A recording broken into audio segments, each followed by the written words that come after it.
Fala pessoal, começando mais um Nexus Cast. O Nexus Cast é o episódio hoje que conectamos liderança, performance e também propósito. Eu sou o Fabrício Zanoná, mentor de empresários, e hoje vamos falar sobre um dos assuntos estratégicos que muitas vezes são subestimados no mundo dos negócios, a segurança jurídica como vantagem competitiva. Porque crescer é incrível, mas crescer com uma estrutura, uma proteção e também inteligência jurídica é o que separa dos empresários que prosperam dos que tropeçam no caminho com o próprio sucesso. E para a conversa de hoje, no alto nível, eu trouxe aqui o meu amigo, o Dr. Marcelo Andreola, que ele é advogado, tributarista, sócio fundador e diretor da expansão da Atom Advogados, um dos escritórios mais inovadores da Serra Gaúcha, com uma das propostas que é mais clara, que é a arte da advocacia levada à perfeição. O Dr. Marcelo atua com foco em empresas de médio e grande porte, com expansões e negociações nacionais e internacionais, gestão de riscos, questões jurídicas estratégicas voltadas para o crescimento sustentável dos negócios e também para o conselho estratégico da Emblemi, plataforma especializada em uma proteção de marcas e tem como visão que vai muito além do direito e ele pensa como empresário.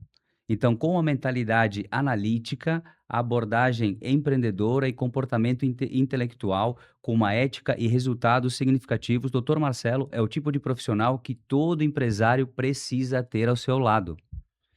Muito bem, seja muito bem-vindo, Dr. Marcelo Andreola.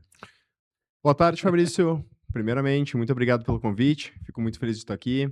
Sabe que é sempre muito bom conversar contigo, né? Nossas conversas são muito construtivas, saem vários Legal. insights, muitas coisas. Então, para mim é uma honra. Muito obrigado pelo convite. Espero poder contribuir bastante. Muito bom, seja muito bem-vindo, doutor. É uma honra estar aqui. Tenho certeza que vai ser um podcast de alto nível. Sim, esperamos. Antes de iniciarmos esse bate-papo incrível, gostaria de agradecer os nossos apoiadores do Nexus Cast. A Contube, que ela é especialista em contabilidade consultiva, em especial para provedores de internet e empresas de tecnologia.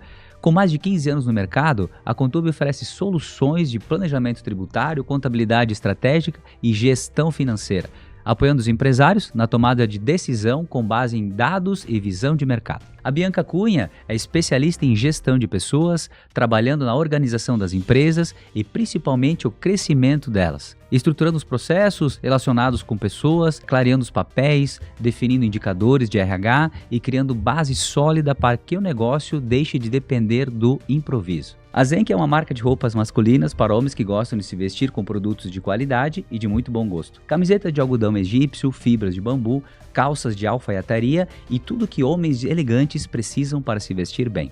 Caso você tenha interesse em conhecer a Contube, a Bianca Cunha e a Zenk, acesse os links na descrição deste episódio, que eu recomendo. Agora vamos voltar ao nosso episódio do Nexus Cast. Muito bem. E para começar, né, doutora, uma pergunta simples, porém interessante, né? Todos conhecem o Dr. Marcelo, sucesso advogado, mas eu quero fazer uma pergunta um pouquinho mais pessoal. Quem é o Dr. Marcelo, além da advocacia, além da Atom, todos esses negócios, sucesso, Brasil e internacionalmente também? Conta um pouquinho para nós quem é o Dr. Marcelo Andreola no dia a dia. Poxa, começamos bem, hein? Bom, eu te diria que assim, eu sou um aventureiro, eu gosto de ser um pioneiro nas coisas. Então, eu sou uma pessoa que eu gosto muito de quando não estou trabalhando, eu gosto de estar explorando coisas novas, então sim, viagens, novos hobbies, novas experiências. Eu sou um tipo de pessoa que eu não costumo repetir, por exemplo, vinhos, que é uma coisa que eu gosto, então sempre consumindo coisa nova, lendo muito. Então eu sou essa pessoa que gosto de ter pessoas queridas por perto, gosto de conhecer coisas novas e, acima de tudo, aprender com pessoas, com experiências, para sempre, digamos assim, ser uma pessoa melhor, um dia melhor que o outro. Muito bom, né, doutor? Porque a gente sempre pede, vamos começar agora, reforma tributária, questões internacionais, enfim, mas somos pessoas, somos Somos seres pessoas, humanos, né. né? E é a base. Então, as pessoas querem também saber, ficam curiosas, o que que é o dia a dia do doutor Marcelo, né? É interessante, olha aí, então já temos vários insights, né, de quem é o doutor Marcelo no dia a dia. Muito bem. E doutor Marcelo, conta um pouquinho, por que a advocacia, por que escolher essa profissão? Por que será se tornar um advogado? Bom, essa foi uma escolha fácil. Eu estava na dúvida entre ser economista ou ser advogado. E um pouco antes de prestar o vestibular, eu fui procurar, digamos, economistas aqui na cidade para entender como é que era o dia a dia e tudo mais. Eu não localizei, encontrei só professores, eu não pretendia dar aula, então eu fiquei um pouco chateado, né. E eu na época eu queria muito, estudar economia porque, basicamente eu tinha 16 anos, se eu bem me lembro, e eu estudava muito sobre investimento, mercado de capitais, sempre gostei. E aí eu disse: "Bom, se der para trabalhar com isso, ser remunerado e ainda investir, melhor ainda". Só que Muito bom. ao buscar profissionais eu não encontrei referências, isso me decepcionou um pouco. Por outro lado, eu encontrei diversos advogados, só que, digamos assim, apesar de ter encontrado, vários profissionais, também eu fiquei um pouco decepcionado, porque, muitos profissionais, assim, voltados a uma advocacia mais tradicional, né, eu diria Uhum. um modo um pouco mais antigo, aquela advocacia burocrática, muito focada em processos, litígio, assim por diante. Mas, de todo modo, eu fiz vestibular e eu acabei tendo uma colocação muito boa no vestibular, isso me animou, e eu iniciei então o estudo, né, na faculdade de Direito. Na época eu fazia TI, né, em Olha só, paralelo, eu acho que durante TI, um ano eu fiz TI, interessante. e me formei em TI e Direito. Só que chegou um momento que, digamos, eram mundos totalmente distintos, né, TI muito lógica, racional, programação, eu Uhum. trabalhava com segurança da informação, Uau! então, eram regras rígidas, acima de tudo, muita lógica, e o direito era justamente o oposto, né. No primeiro semestre de direito, né, eu descobri a palavra "depende", e aquilo me incomodava bastante, Muito bom. porque no meu dia a dia eu trabalhava na época, né, numa empresa justamente de segurança da informação, tudo era muito, binário, ou era um ou zero. E aí, eu ia pra faculdade para estudar, era "depende", "não", isso cabe interpretação, eu não conseguia conciliar os 2 mundos. Então eu acho que foi Olha no só, segundo ano da faculdade ou no próximo ao terceiro, não recordo bem, eu acabei optando só pelo direito, né, muito bom. muito embora os anos de TI tenham sido muito bons para mim, eu uso os conhecimentos adquiridos até hoje, e aí eu segui no Imagino. direito. Então, foquei minha vida inteira para isso, né, eu já comecei estagiando em escritórios de advocacia, eu sempre quis advogar, né, nunca quis ir para o lado público. Uhum. E eu lembro que na época eu fui fazer entrevista no escritório, né, tinha um advogado que ele era professor também, e ele disse: "Ah, tu já tem ideia de alguma área do direito que tu queira atuar?" Eu falei: "Sim, eu quero trabalhar com empresas". E aí ele disse: "Bom, mas aqui a gente trabalha também com pessoas físicas". Eu disse: "Eu quero trabalhar com empresas". Ele: "É muito cedo para escolher". Eu disse: "Não, eu quero trabalhar com empresas". Já estava decidido. Eu sempre fui uma pessoa muito, orientada a resultados, então Muito bom. eu seto objetivos, descubro o que tem que ser feito e faço. Então, nesse escritório eu fiz um estágio por se eu não me engano foram 7 meses, e ali como tinha realmente o atendimento de pessoas físicas, não me interessava, eu na sequência fui para um escritório completamente empresarial, na área tributária, e a partir dali, diremos, eu realmente gostei da advocacia. Eu vi um mundo de infinitas possibilidades. Com o tempo, eu fui descobrir que direito tributário era algo comum no Brasil e no mundo todo, muito embora no Brasil seja algo muito intenso, dadas as Uhum, particularidades. uhum. Enfim, foi uma carreira, enfim, até agora incrível. Não mudaria absolutamente nada. Gosto muito. Sensacional. E, acima de tudo, eu gosto da advocacia pela sabedoria que é possível adquirir, porque nós trabalhamos ou prevenindo problemas, antecipando eles, né, ou corrigindo problemas, resolvendo. Então, nós temos a possibilidade de aprender com erros e acertos dos outros, no meu caso, com empresários, Uhum. em regra de médio e grande porte, nacionais e internacionais, e diríamos que, através da experiência dos outros, eu consigo aprender muito. Então, é uma profissão que não me arrependo em nenhum momento de escolha. Acredito que seja uma das profissões mais fantásticas que tem, não é à toa que é uma das mais antigas, por não só, diríamos, a recompensa financeira, material, o conhecimento técnico, mas acima de tudo pela possibilidade de um ganho de sabedoria que talvez algumas outras profissões não tenham na mesma proporção. Sensacional, doutor, uma bela trajetória. E Atom? Sempre foi Atom? Começamos com a Atom ou estagiário? Como foi essa o dis para ter esse Não, é escritório? uma longa carreira. Eu comecei sim como estagiário, mas era estagiário full time, né, então eram 8 horas por dia, se não Olha aí. 10, 12 de vez em quando. Depois, eu virei, digamos assim, um assistente jurídico, né, até antes de eu ter a OAB. Eu fiz, digamos que não foi uma pausa na carreira, mas em 2015 eu fui trabalhar numa multinacional de auditoria, na época Bacana, olha aí, ó. era a terceira maior empresa do mundo de auditoria, era uma Big Four, né. Ali foi uma Sensacional. escola, porque eu passei a lidar com, digamos, algumas das maiores empresas do mundo, ter acesso a CEOs dessas empresas, falar outras línguas, trabalhar em Uau, fuso horário isso é diferente. excelente para a vida, né, isso. Foi uma escola, né. Eu lembro que Uhum, na época de imposto de muito renda bom. se trabalhava até 4 da manhã. Então, Uau. assim, foi muito bacana mesmo. Muito simples, tu vê, pessoal? Simples.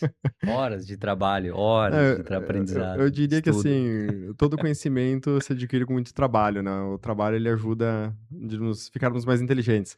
Então foi um Exatamente. momento muito importante. Só que no Brasil é proibido, né, a junção de advocacia com Hum. qualquer outra atividade, diferente dos Estados Unidos, né, que, enfim, é onde normalmente essas grandes empresas estão e elas oferecem serviços jurídicos e eu, como gosto muito de advocacia, eu acabei tendo que tomar uma decisão, não vou dizer que foi fácil, na época foi uma escolha bem difícil, porque eu tinha a opção de continuar numa empresa, trabalhar fora do país, que seria incrível e tudo mais, ou optar pela advocacia. Na época, eu optei pela advocacia, penso ter feito a melhor escolha.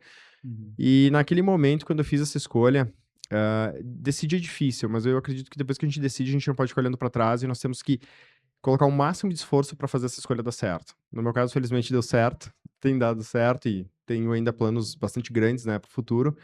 Então, essa foi a trajetória. Mas a Atom só surgiu mais ou menos 1 ano e meio depois de eu sair dessa empresa, Uhum. e não surgiu como Atom, né, surgiu com o sobrenome meu e do meu primeiro sócio, que é o Rafael, então era Andreola Ozemer. Olha Só aí. que nós temos um cliente que, digamos assim, é um CEO de uma grande trading brasileira, que ele, digamos, é uma pessoa muito engraçada, e aí nas reuniões, as iniciais do escritório ficaram AOE. E ele ficava dizendo: "Mauê", imitando o Silvio Santos. Sério Então isso? nós percebemos que não era bom. E pouco tempo depois, Sensacional. eu tenho um Muito parente que ele bom. tem uma agência de publicidade. Eu lembro que eu fui visitar ele, entreguei o cartão e disse: "Olha, a arte do cartão ela é muito bonita, mas assim, não tem como esse escritório dar certo". Deu: "Por quê?". "Tu já viu alguma marca que sejam só vogais que tenha dado certo?". Enfim, eu entendi Nossa, a olha aí. mensagem e nós tivemos que mudar. Um pouco tempo depois, nós tivemos um sócio. Hoje ele não é mais nosso sócio, ele acabou passando no concurso da Procuradoria Geral da Fazenda Nacional. Uhum. E aí, ele veio para o escritório, na época nós mudamos o nome, né, na advocacia é proibido inventar uma marca, então a Atom, ela é a abreviação dos sobrenomes dos 4 sócios do escritório, e aí, desde então, nós mudamos e passou, ao invés de ser AOE, virou Atom e desde então nós usamos essa marca, né. Tem um Atom, um escritório de advocacia nos Estados Unidos também, Hum. que não somos nós, né, fica em Chicago, é um outro escritório que trabalha com imigração, nós temos uma advogada lá em Los Angeles, né, mas essa é a trajetória, então, Sensacional. por isso. E desde Atom, origem, até hoje, quantos anos de carreira de Atom que ela De existe? Atom, neste ano, faremos 9 9 anos, que eu anos. estou no direito fazem 14 anos. 14 anos. Muito bom. Excelentes dados já, já tem uma bela jornada, né, É, o tempo de passa. hoje. Ficamos mais sábios, eu Justamente, diria. melhores. Muito bom, doutor. E a operação hoje da Atom, ela existe só no Brasil ou existe em outros locais pelo mundo? Nós temos hoje a Atom aqui na Serra Gaúcha, que é onde surgiu, temos uma matriz, temos uma filial também em Santa Catarina, em Itajaí, por causa dos portos, né, literalmente a filial de Itajaí fica na frente do porto, então nós acabamos expandindo para lá por alguns motivos, né, o primeiro deles foi justamente pela eficiência dos portos de lá, além disso os incentivos fiscais que Santa Catarina concede aos empresários. Uhum. Diríamos que nós somos excelentes exportadores de empresas gaúchas para Santa Catarina e alguns outros estados do Brasil que acabam sendo mais competitivos, né. Então isso acabou demandando, né, a criação de uma estrutura lá. E nós temos também uma advogada que atua nos Estados Unidos, né, é o nosso braço lá. Não, nós não temos uma filial lá ainda, né, ainda é uma estrutura mais enxuta, que é uma advogada, Uhum. justamente para nossas operações internacionais. Mas a Atom em si já trabalhou com 16 países, né, então nós temos parceiros, nas principais economias do mundo, né, tanto para clientes nossos que importam, exportam, que fazem expansão internacional ou que acabam, expatriando seus funcionários, nós damos todo esse suporte. Então, hoje atuamos diretamente com pessoas em 2 países, mas já trabalhamos um total de 16. Muito bom, doutor. E a questão é entrar um pouquinho na Atom. E os serviços específicos da Atom, pode explicar um pouquinho melhor pra gente? Olha, nós somos escritório de advocacia, mas eu acho que não são nem os serviços, talvez seja a nossa abordagem o grande Hum, diferencial. Então eu vou começar com o diferencial e depois eu explico os serviços. boa. A Atom tem um conceito muito simples, né, nós acreditamos que o advogado, ele serve para fazer negócios, facilitar negócios. O Brasil é um país altamente burocrático, né, eu estive nos Estados Unidos agora 2 semanas atrás, e assim, coisas que aqui são muito trabalhosas, exemplos, reconhecer firma, tem que ter um cartório, pagar, mostrar quem tu é, conseguir um reconhecimento de firma. Nos Estados Uhum. Unidos, tu atravessar um corredor, tu consegue o carimbo e tá tudo resolvido, né. Então, assim, nós enxergamos que a burocracia do Brasil é um dos impeditivos para o crescimento da economia, né? E a partir disso, a gente também não pode ignorar que o Brasil é uma grande economia. Agora, justamente por ter uma matriz limpa de energia, certamente, para fins de IA, vai ser um país que vai ser foco para o mundo inteiro. Nós começamos basicamente a entender, olha, como é que nós convertemos essa burocracia num diferencial competitivo ou numa vantagem para os nossos clientes? Uhum. Então, basicamente, como é que a Atom se organiza para atender esses clientes? Nós trabalhamos o empresário pessoa física para organizar ele para todos os cenários, um cenário muito positivo, de grandes ganhos, um cenário negativo, um cenário intermediário. Organizamos os negócios desse empresário, seja para crescimento nacional e internacional, para venda dessas empresas ou até mesmo sucessão. Pelo que nós temos visto, ultimamente, né, até no carro, enquanto eu vinha para cá, eu estava conversando com um empresário brasileiro que está morando nos Estados Unidos, e ele tem 2 filhas, 2 grandes profissionais, mas que nenhuma quer assumir a empresa dele aqui no Brasil, então ele deseja fazer a venda da empresa. Ele já está morando lá, não quer voltar para o Brasil, então basicamente nós fazemos isso. Por que que nós fazemos isso? Porque nós já tivemos várias experiências de empresas nos procurarem, justamente porque foram abordadas para serem compradas e não estavam prontas para isso. Ótimas empresas em termos de produto ou de negócio, porém sem estrutura para venda, e isso deprecia muito o valor. Então a Atom tem como propósito o quê? Organização, e dentro dessa organização não é só fazer as coisas de forma correta, com compliance, mas de uma forma a tornar a empresa legalmente muito competitiva e atrativa para o mercado. Então, basicamente é isso. E, obviamente, né, a gente ajuda os clientes a analisar em setores que têm maior potencial para esse tipo de movimento. E aí, onde é que nós entramos falando tecnicamente, né, no meio jurídico? Começamos com a parte pessoal, então é toda a parte de patrimônio e legado do empresário, Uhum. depois as relações dele, né, como família, então esposa, ou se é uma mulher com o marido, assim por diante, filhos, né? A gente faz toda a documentação que envolve a organização familiar, né? Tem algumas famílias que já têm family office, coisas assim. Depois, uma organização de proteção, porque esse país, ele acaba, trazendo um risco muito grande para o empresário. Eu escutei de um cliente nosso há uns meses atrás que o Brasil, ele era arriscado para empreender, agora ele virou perigoso. Então, a Hum. gente tem consciência disso, nós sabemos, né, o Brasil é um país de ciclos, então nós preparamos a pessoa física para assumir risco, e se algo acontecer errado, para que ela esteja preparada para isso, assim como se a coisa der muito certo, que ela esteja já devidamente estruturada. E depois os negócios. Dentro dos negócios, o que nós olhamos? Toda a estrutura societária, governança, que é algo fundamental, inclusive para a valuation hoje das empresas, né? Se a gente for falar de venda para um grupo estrangeiro, por exemplo, normas ESG são fundamentais, Hum. governança é um ponto fundamental para saber quem faz o quê, até que limite, o que que aquela empresa, quais são os valores daquela empresa, o que que ela exige das pessoas que estão ali dentro, então nós ajudamos nessa parte. Depois, eficiência tributária, né? Agora que nós estamos vendo que o empresário brasileiro está entendendo o conceito de verticalizar a operação, não pela operação em si, mas muitas vezes por ganho tributário ou alguma estratégia jurídica que possa beneficiar a segmentação de risco ou coisas assim. Uhum. Nós ajudamos também na proteção de ativos intelectuais, que é o quê? Marcas, patentes, desenhos industriais aqui e no mundo. Por que aqui no mundo? Raramente uma marca brasileira vai ficar só dentro do Brasil. Normalmente nós temos produtos muito bons aqui, ou a concepção de produtos muito bons que podem ser feitos aqui e exportados, ou a gente pode, por exemplo, importar da China e distribuir para o mundo inteiro. Então a gente registra essas marcas nos principais mercados, né? Por exemplo, União Europeia, Emirados Árabes, hoje em dia, Estados Unidos e assim por diante. Então nós ajudamos a estruturar tudo isso. E, enfim, nós conseguimos basicamente amarrar tudo isso. É um movimento naturalmente grande, porém uma empresa que ela é construída com base nessas premissas, na hora da venda ou numa sucessão, todas as regras existem, as pessoas para uma sucessão são treinadas, e para uma venda nós temos tudo em conformidade, fazendo que numa auditoria ou numa due diligence nós consigamos notas muito boas que não depreciem o valor da empresa, ao contrário, agreguem valor. Então esse é o nosso conceito de trabalho dentro dessas áreas do direito, justamente para, digamos assim, ver os nossos clientes terem o máximo de sucesso. Perfeito, doutor, sensacional. Eu diria um trabalho completo, né. É um Um trabalho trabalho altamente estratégico, eu te né. diria.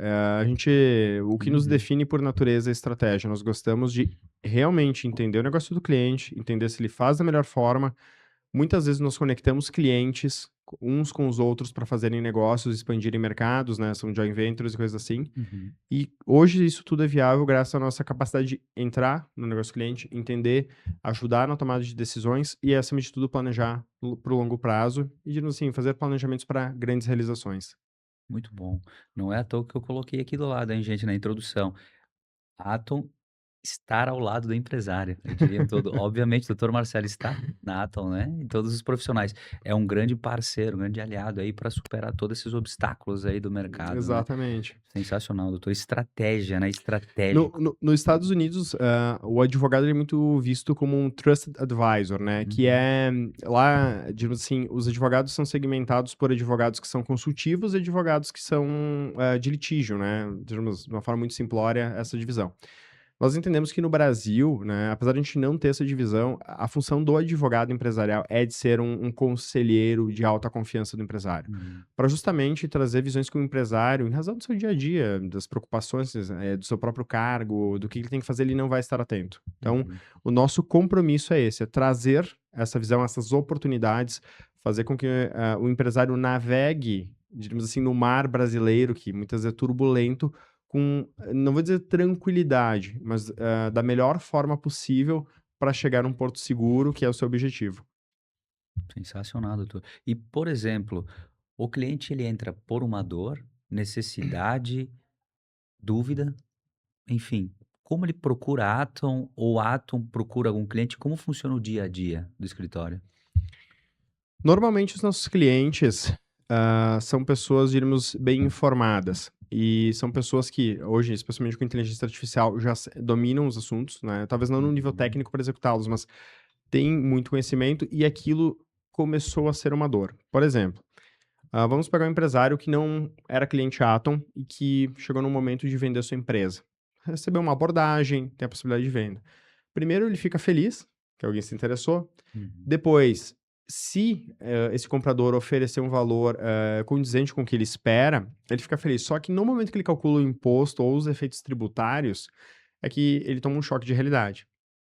Então, esse cliente chega até nós justamente para dizer: "Olha, eu quero vender minha empresa, porém, o mínimo, digamos, que eu quero receber é tanto, só que em razão da tributação ou contingenciamento, ou outros fatores que vão estar envolvidos nessa negociação, fica abaixo disso". uhum, Então é onde nós entramos. Então, assim, normalmente é um início de uma dor. Alguns casos, falando aí pela minha área, que é direito tributário, são, empresários que sofrem autuações ou início de fiscalizações, então é um problema instaurado, e uhum, aí eles nos procuram. Mas hoje a gente tem visto que, especialmente empresas de segunda geração, há um movimento muito grande de profissionalização. Além disso, em razão de redes sociais e o momento que nós estamos vivendo, há muita educação disponível para o empresário se profissionalizar.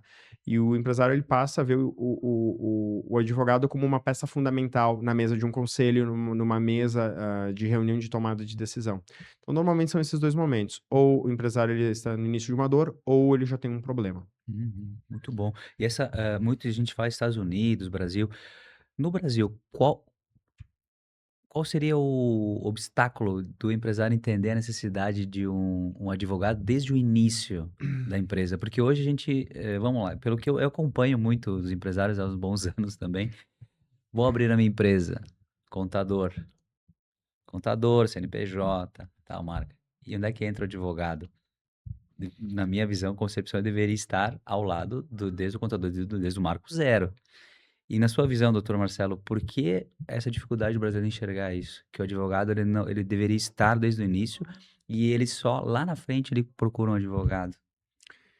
Eu te diria que existem 2 públicos, né, nós vamos ter o público que talvez seja um público um pouco menos, informado ou algo assim, tá, que ele realmente ele vai entender que ele não precisa e o advogado ele vai ainda atrelar o advogado àquela figura do problema, do processo e tudo mais, que tá correto, né, eu acho que essa é a base da profissão.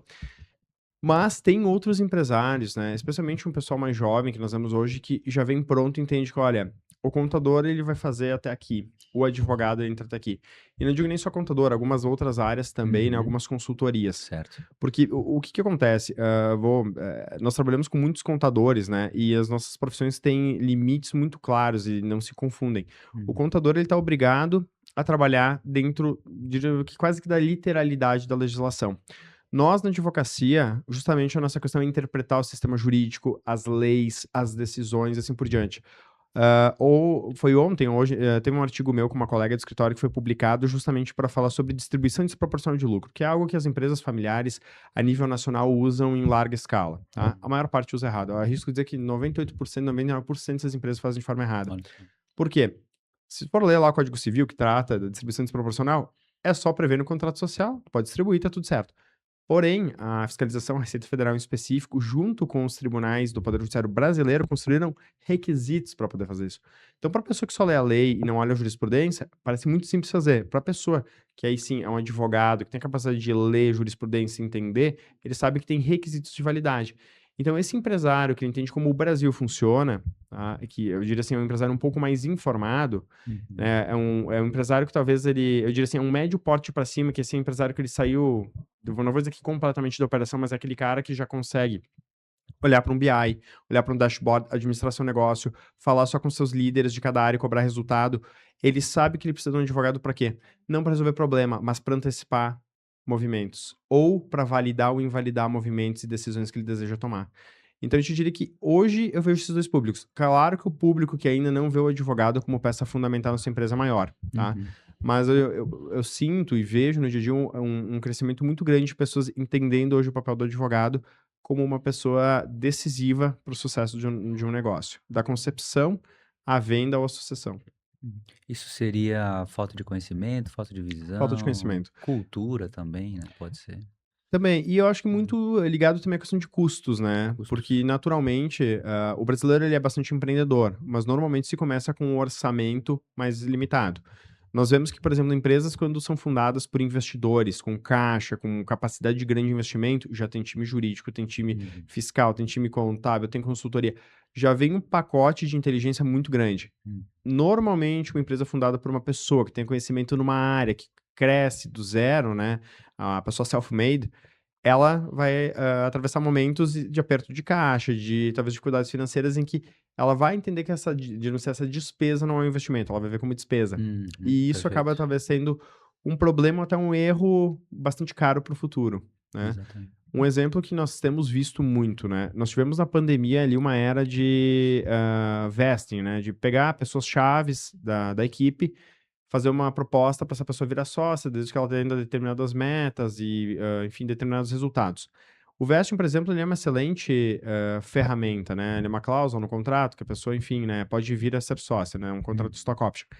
Só que o que nós vemos é que essas pessoas que usaram muito lá atrás e eventualmente tentam usar hoje, por exemplo, elas não levam em consideração que se essa pessoa resolver sair da empresa, muitas vezes tem que pagar um valor para ela. E se não houver uma, digamos assim, cláusulas muito claras, pode ser um grande prejuízo para a sociedade. Então, o que nós vemos é isso. Também tem as pessoas que se informam, mas superficialmente, e aí acabam, diríamos, que seguindo tendências, essas tendências não necessariamente são tão benéficas para o negócio.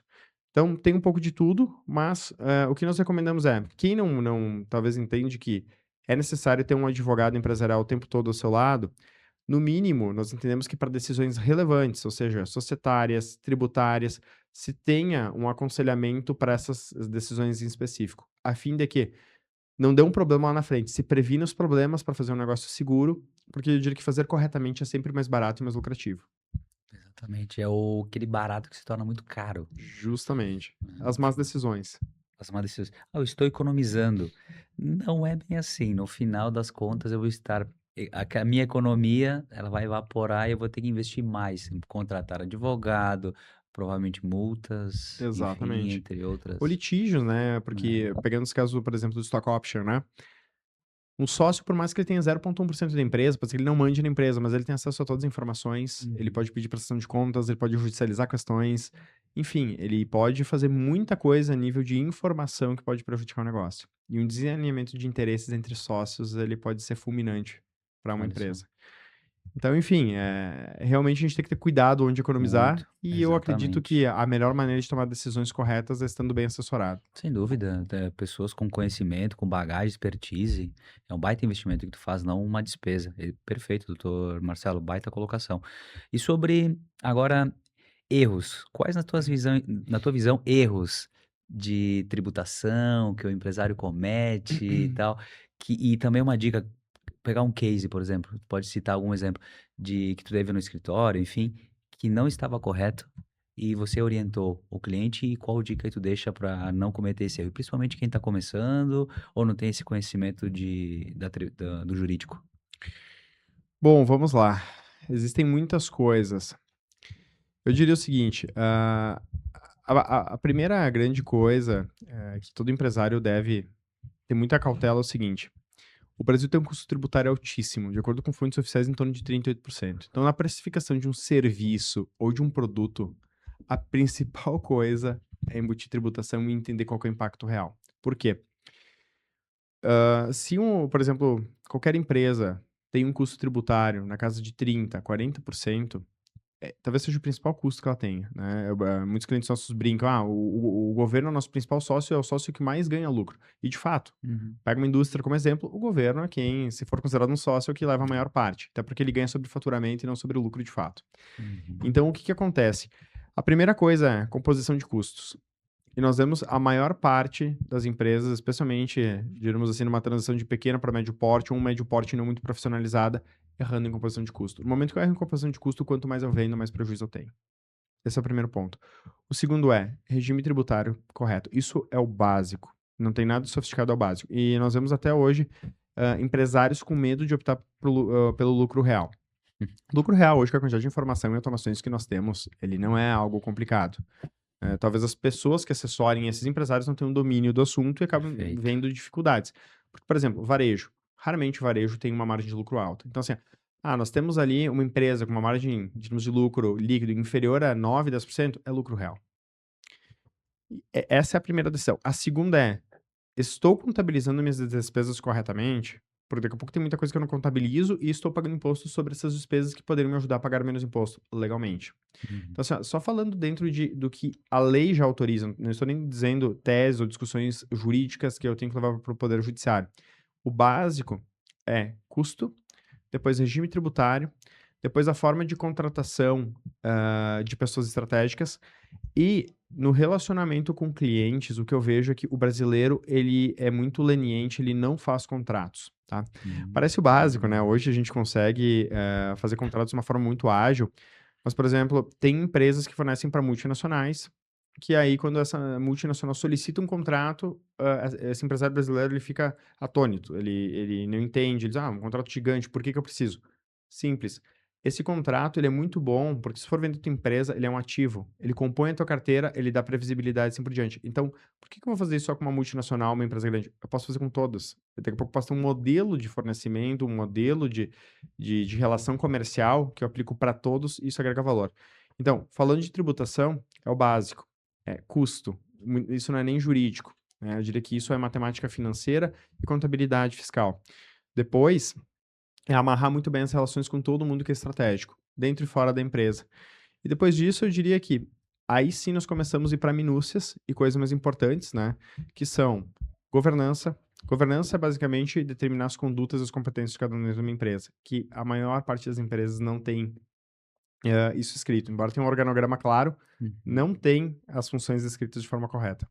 E falar um pouquinho da reforma tributária, Uhum. então, doutor, por exemplo, assim, o que está vendo acontecendo esse movimento no mercado hoje, você tá acompanhando, o pessoal está mobilizado, não está, está atrasado, enfim, dá um panorama para a gente como é que está essa questão da reforma tributária no Brasil. Bom, muito se fala dela, né? O que eu percebo é que sim, as pessoas sabem que ela está acontecendo, tá? Porque a gente já teve mudanças práticas, teve mudança de layout na nota fiscal, o governo está informando bastante sobre isso, seus contadores, advogados, consultores da área tributária têm falado muito. Porém, o que que eu percebo, né, pelo que eu vejo e pelas próprias palestras que eu já ministrei, as pessoas sabem que ela está acontecendo, mas parece distante ainda. E aí, por exemplo, voltando ao que nós falávamos antes, que é um erro comum, quantas empresas já fizeram cenários comparativos do momento atual e da reforma tributária e das etapas da reforma tributária? Tem muita gente que me diz assim: "Ah, mas não tem as alíquotas definidas". Não importa, a gente pode trabalhar com cenários, podemos trabalhar com 28% de alíquota, 30% de alíquota, 32%. Por quê? Porque basicamente eu tenho que requalificar todos os meus fornecedores, eu preciso calcular o quanto pode aumentar ou diminuir meu custo de fabricação, meu custo de revenda, o meu custo de prestação de serviço. Alguns setores que vão ser mais afetados, como o de serviço, tem muita gente que ainda acho que não entendeu o impacto que isso vai gerar. Então eu te diria que, assim, consciência as pessoas têm, mas se estão se mobilizando de fato para fazer, eu não tenho visto. Eu tenho visto grandes empresas sim, faturamento de bilhão para mais, que tem especialmente auditoria ou tem conselhos que demandam alguns cenários para análise que sim, essas estão pedindo, análise e essas pessoas já têm dados. Mas na média, né, eu vou falar por empresas que eu costumo trabalhar e conhecer mais a fundo, né, que são faturamento mais ou menos R$ 500 milhões, essas têm estado um pouco atrás nesses cenários para realmente aplicar de modo bem prático a reforma tributária. Certo, olha só esse cenário. E esse acúmulo, essa espera, na sua visão, doutor, por não estar se antecipando, quais são os riscos e o que o empresário poderá enfrentar se não se antecipar? O que preço ele irá pagar nos próximos anos?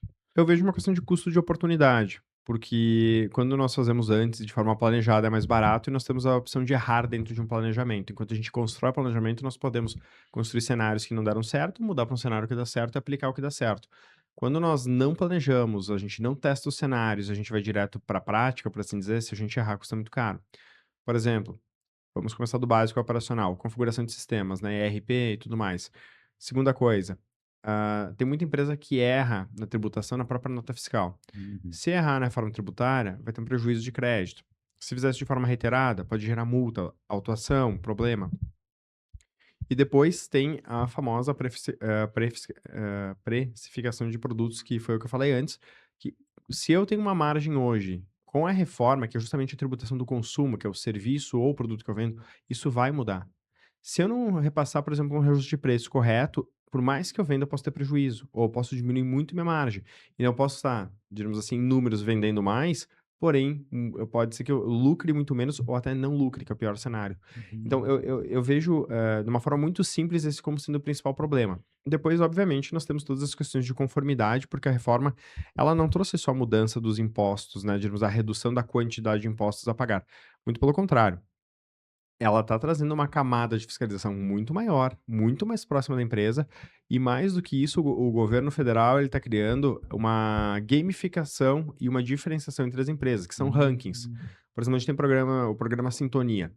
Empresas que são bem ranqueadas, que têm a nota a mais, elas têm preferência, elas viraram, digamos, Olha uma só. empresa VIP para o governo. Uhum. Essa empresa VIP tem favores, enquanto todas as demais não têm. Olha Isso, só. ainda está em pequena escala, né, e basicamente são benefícios dentro da Receita Federal.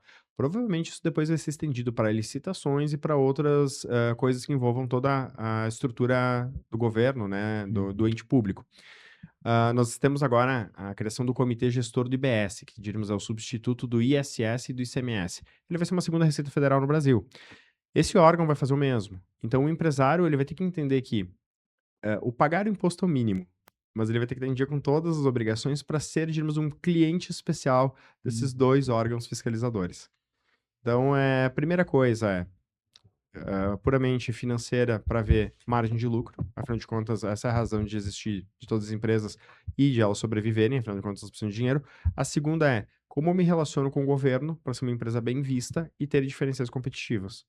Aí para cada segmento a gente tem aplicações específicas, né, importadores, tem a certificação OEA e assim por diante. Então, assim, a reforma, no seu ponto de vista, doutor, ela vai ser benéfica, não será benéfica? Qual que é uma conclusão sobre essa reforma, no seu ponto de vista?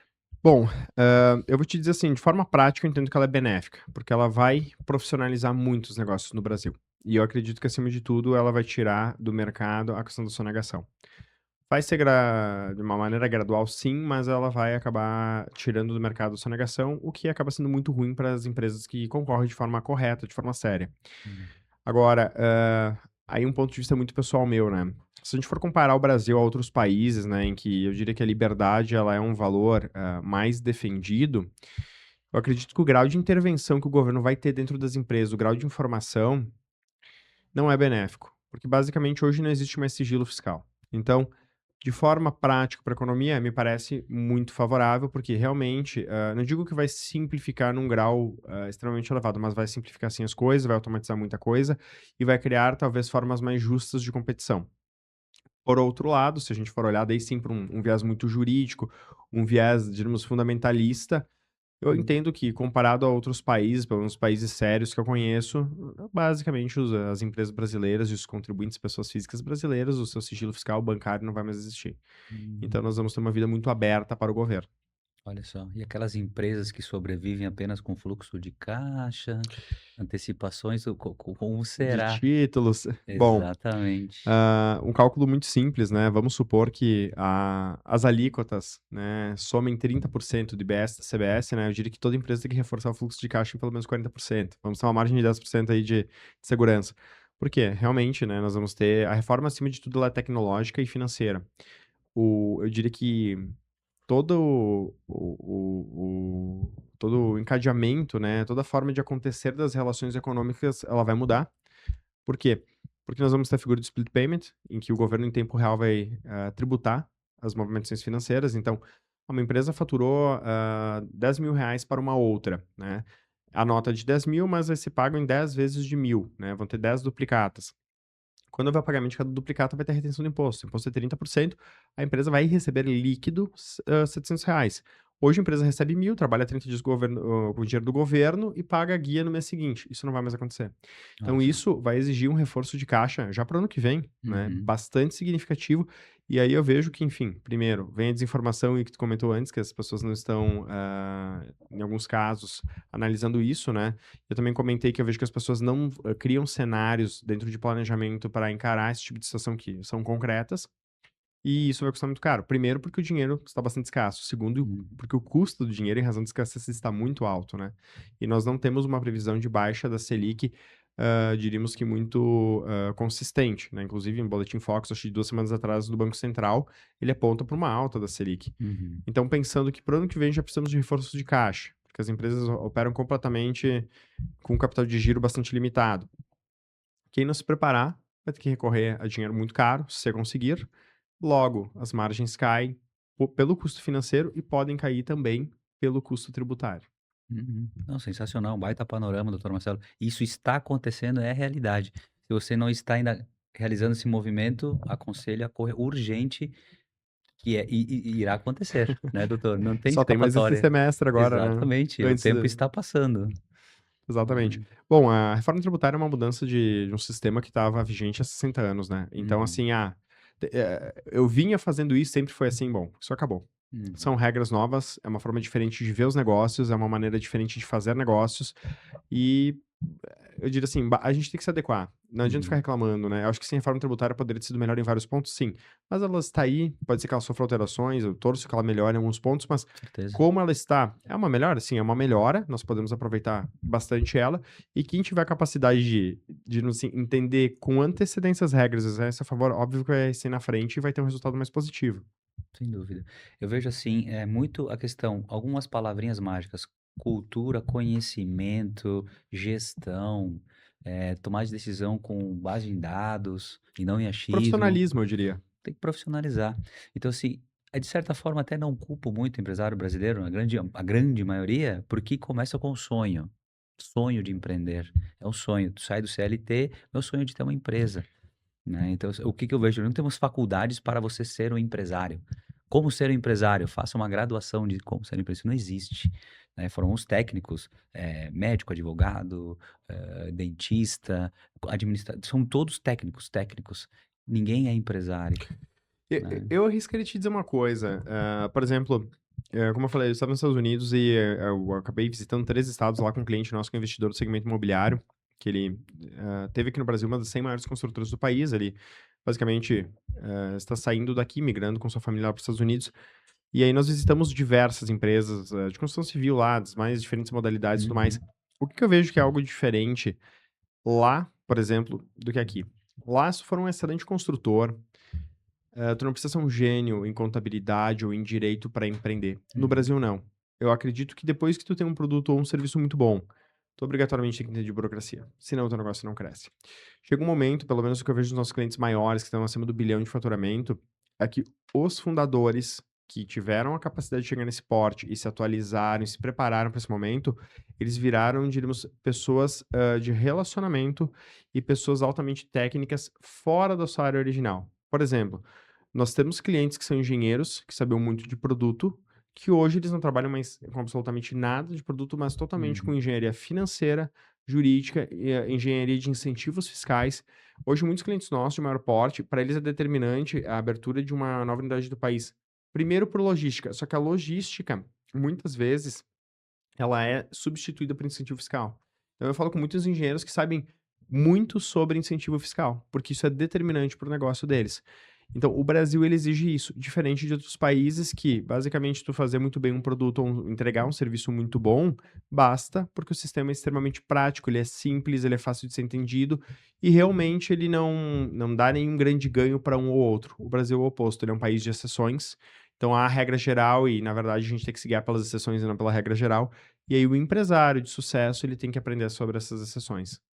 Muito bom, doutor Marcelo. Cada país tem a sua cultura, suas regras, né, sua tributação, Que né. fomentam ou não fomentam os negócios, né. Uhum. Exatamente, exatamente. E um tópico interessante para a gente comentar também sobre inteligência artificial.